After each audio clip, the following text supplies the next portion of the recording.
Why will Meta be successful with the store? Yeah, that's a great question.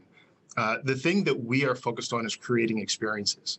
And a lot of our products help transcend kind of where you are experiencing it. And so when we think about trying to build the ability for you to have the experience of being somewhere else while you can't be together, that's what the store actually helps consumers do. And we'll continue to invest in that so that people are aware of the unique utilities that we can provide in our technology, and hopefully they'll have a better sense of what we're building in the future. Is this going to boost hardware sales? So we've been very happy with what we've seen so far. We don't share sales numbers externally, but what we learn from this store will definitely go into how we build the product and where we actually continue to sell it. Why Burlingame and not San Francisco or New York City or London? Yeah, this is a great question. So Burlingame is the headquarters of Reality Labs, and we felt that it was important to have the customer experience that we're creating very close to where we're creating the product. We want that to be centered to how we continue to build innovation in the future. And so this felt like the perfect place to put our very first experience. I've been in a few different situations where you see a product in pop-up format, right? You're in a mall, you're walking, perhaps in some kind of outlets area. Could you guys look at pop-ups maybe, you know, doing temporary pop-ups in different cities around the world?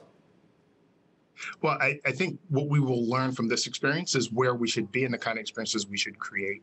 A lot of the experiences that we've built in our Burlingame store are unique. It's the first time some of these have actually existed anywhere. And I'm sure, as you saw from our Quest 2 demo, and as we learn more, we'll decide where and how those should show up around the world.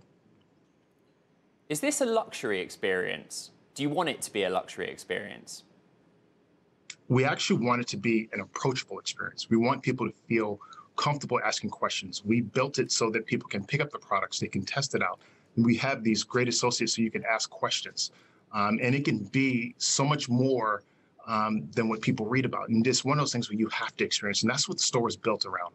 Talk me what it's like going into the store. What am I going to touch, feel, experience while I'm there?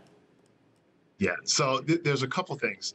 Obviously, we have our products here around our Ray-Ban Stories where you can try glasses on that offer the ability to take pictures and video, which I personally appreciated, having attended a wedding last week where I was able to actually be at the wedding while I was actually sharing it with other people. We have Portal, which actually I'm speaking to you on today, that allows you to have these conversations, not just for work, but even with family. And I think about the pandemic when my son had an opportunity to read stories to his grandmother every night, which was amazing. And then obviously, probably the most exciting thing that people see when they walk in the store is a mixed reality screen with Quest 2 that allows them to actually not just try the product, but allow everyone who's with them to see how they are experiencing the game as well. And that experience allows it to be one that is shared with many, even though it's experienced by few. Martin, are you open to the idea that the store experiment might not work? That actually the best way for Meta to grow its hardware reach, virtual reality reach, is online? Well, the store is not an experiment. It is a continued investment from us to make sure that we can get feedback from our consumers, but also an opportunity for us to keep building and make sure that stays at the center of what people are experiencing with our hardware. And you're the head of Meta Store, so I'll ask you again, you want to open some more stores? And where? I think as we learn more about how people are experiencing this, we'll be able to communicate what that means later. Right now, we're focused on what we are creating in Burlingame and the experiences that people will have here.